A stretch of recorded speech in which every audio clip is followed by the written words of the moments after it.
August পরবর্তী সময়ে ভারতে আশ্রয় নেওয়া আওয়ামী লীগ নেতাকর্মীর সংখ্যা দলীয় হিসাব অনুযায়ী দাঁড়ায় প্রায় ৪৫,০০০। খাবার ও থাকার সুবিধার কারণে স্বাভাবিকভাবে কলকাতা ও সংলগ্ন শহরতলিতে সবচেয়ে বেশি অবস্থান নিয়েছেন তারা।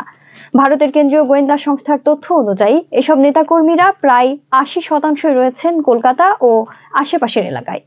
এর মধ্যেই কখনো খবর আসে ভারতে প্রবাসী সরকার গঠনের চেষ্টা করছে আওয়ামী লীগ, আবার কখনো গুঞ্জন উঠে কলকাতায় অফিস চালু করেছে দলটি। তবে ভারতের কেন্দ্রীয় কিংবা পশ্চিমবঙ্গ রাজ্য গোয়েন্দা সংস্থা এ ধরনের কোনো তথ্যের সত্যতা স্বীকার করেনি, বরং কলকাতায় অবস্থানরত আওয়ামী লীগ নেতারা এসব খবরকে অযৌক্তিক ও ভৌতিক বলে মন্তব্য করেন। শেখ হাসিনার নির্দেশে কলকাতায় আওয়ামী লীগ নেতাকর্মীদের দিক নির্দেশনা ও নেতৃত্ব দিচ্ছে মূলত ৩জন সিনিয়র নেতা।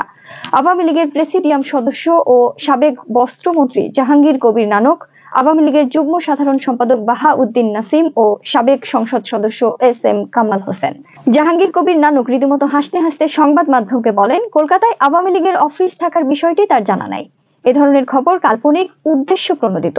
প্রবাসী সরকার পরিচালনের বিষয়ে নানক বলেন, এ ধরনের গুজব যারা ছড়াচ্ছে তাদের অসৎ উদ্দেশ্য আছে। এটা ৭১-এর মুক্তিযুদ্ধ নয় যে কলকাতা থেকে প্রবাসী সরকার গঠন করতে হবে। বঙ্গবন্ধু কন্যা শেখ হাসিনা পদত্যাগ করে ভারতে আসেননি, তাকে ভারতে নিয়ে এসেছে বাংলাদেশের বিমান বাহিনীর উড়োজাহাজ। তার জীবন নিরাপত্তাহীন হয়ে পড়েছিল সে কারণে।